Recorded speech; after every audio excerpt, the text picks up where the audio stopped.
Hey there, back for another video that I'm pre-filming, and hopefully I will upload this to my favorites list tonight. So yep, this is basically my December wrap-up where I talk about the books every December. I also have my journal over here to talk about the comics for this month.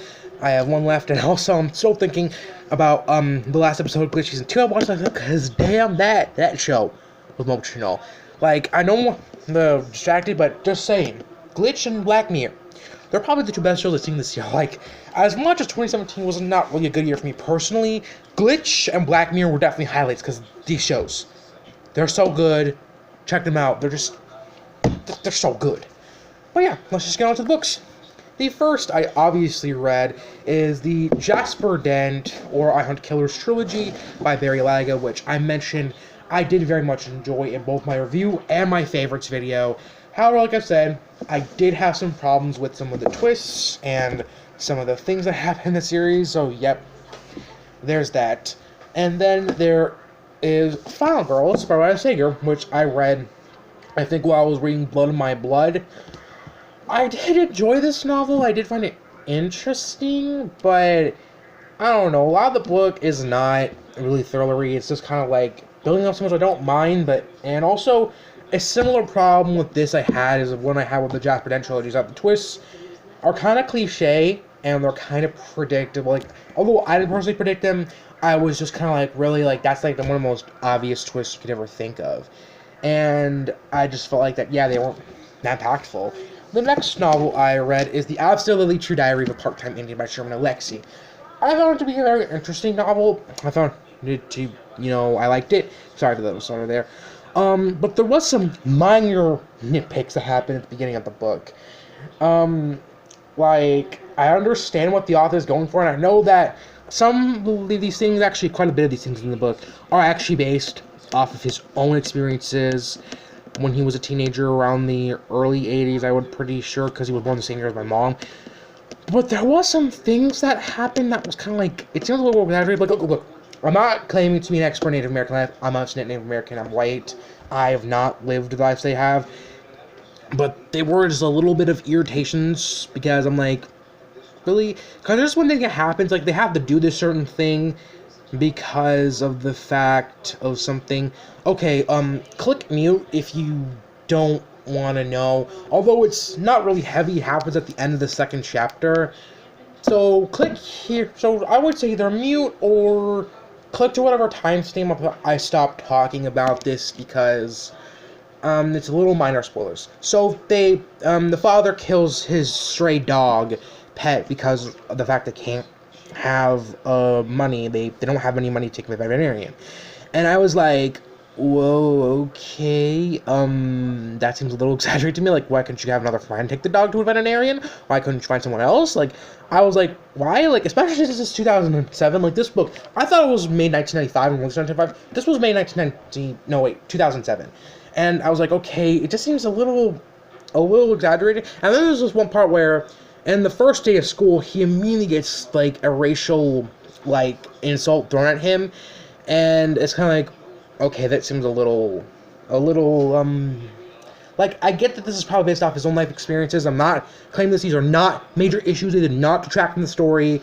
Overall, I just had those little minor irritations. After that, I actually didn't have any problems with it. Although I really wish that there was some people besides his family that were supportive of Junior's decision to go off to high school. So, yeah, there's, that. And then, the next novel that I actually finished about 2 days ago, I'm pretty sure, is American War by Omar Khan. I liked it, I found it interesting, but there was some parts that were a little boring and kind of, Okay, let's just get some of the graphic novels, comics. Okay, mainly comics and manga. The first comic that I actually read is Black Hole by Charles Burns. It was interestingly weird. It was definitely a very weird comic. I thought this was actually just a graphic novel, but apparently this was published as 12 separate issues by both Kitchen Sink Press and, I think Pantheon? No, wait, I think by Caliber or something like that. Yeah, but if you don't like maybe some heavily sexual content, like, they don't go very graphic, but they do show a lot of nudity. Like, they do show both males and females naked, both frontal and back frontal. Like, there's not, they don't go, like, that graphic, if you know what I mean, but there was a lot of vaginal imagery. Like, they don't show vaginas, they don't go that far, but there's a lot of vaginal imagery in this. Oh, I just perfect page. I'm gonna censor this one page, but here's this one chapter where you can see like a slit, and that image is quite recurring throughout it, and it is very weird. Like, if you don't like things like, say, sex criminals that are pretty heavy, but this goes a little bit weirder than that, because it is about this STD that goes around and gives people these weird physical mutations.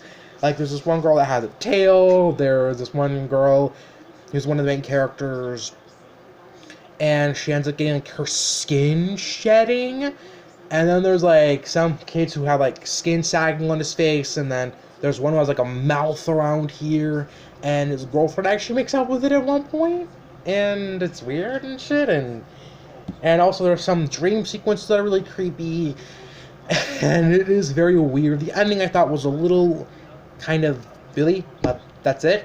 We're gonna leave off. Okay. Overall, I found this to be interesting and weird, but if you like interesting weird things, I would recommend this. But if you don't, and you don't want to see a bunch of weird ass looking things from an STD, then yeah, I would not recommend, or at least go with caution. I actually did rent 2 mangas from the library: Attack on Titan Volume 3 and Full Metal Alchemist Volume 1. Oh wait, wrong cover.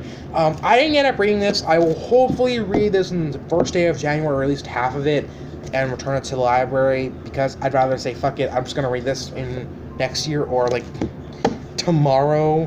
I'll start tomorrow, and then I'll end it January 2nd, because this is when all these books are due. And let's get on to the comics that I read this month. Okay, oh wait, I got it from the month. The month I start off with, I actually took a break. I start off with More Glorious Volume 3, which this series is, it's getting a little crazy. It's getting a little crazy.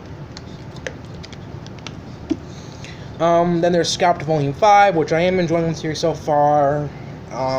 Fade Out Volume 2, Chew Volume 2, Manhattan Project Volume 1, Postal Volume 2, Improve Volume 2. I read that from December 2nd to December 7th. In the haul after that was Transfer Politics Volume 2, which I actually just finished now because I was a little procrastinating with that volume. Oh wait, Deadly Class Volume 4, which it wasn't as cringy as I expected it to be, but there was some things that happened and I was like, what? 100 Bolts Volume 2, Rat Queens Volume 2, Saga Volume 7, Invisibles Volume 1, which it was really interesting and weird read. Losers Volume 1, parts of it were intriguing, parts were kind of the Aisha character is interesting though. Then I made another Broodbaker kind of haul where I read Volume 3 of Criminal, Fatale, and then in Fade Out, concluding those series, I started Lady Killer Volume 1, which it was okay. Southern Cross Volume 2, Monstrous Volume 2, which I'm finally caught up on Monstrous, and I cannot wait to see where the series goes, because it is a pretty good series. I read that from December 14th through 19th. Next, I read from December 24th to 20th to 24th to 26th, because I skipped Christmas. I read Sex Criminals Volume 4, catching up on that series, East of West Volume 3, Trees Volume 2, Skull Cookers Volume 2, Lock and Key Volume 6, Dead Body Road, and Spread. Probably pause a little bit. Which I actually just finished Lock and Key Volume 6, and I'm finally done with that series. Like, the first and fifth volumes I would say are the weakest. Volumes 2 through 4 I enjoyed. Volume 6 was decent. There was one little cop-out that I was kind of like, really? You had to take that cop-out? What was the point of doing that? Then my last haul of this year that I'm just about finished about all these. I'm about to finish one. Scout Volume 6, The Woods Volume 5, Chu Volume 3, Ex Machina Volume 2, Wayward Volume 2, and The Beauty Volume 1. I'm just about to finish The Beauty Volume 1, and yeah, that's basically what I read this month. I will hopefully read Full Metal Alchemist tomorrow, because I've been kind of a little slacking on that. So yeah, those are all my books I read this month. Hopefully see you next year, 2018. Bye!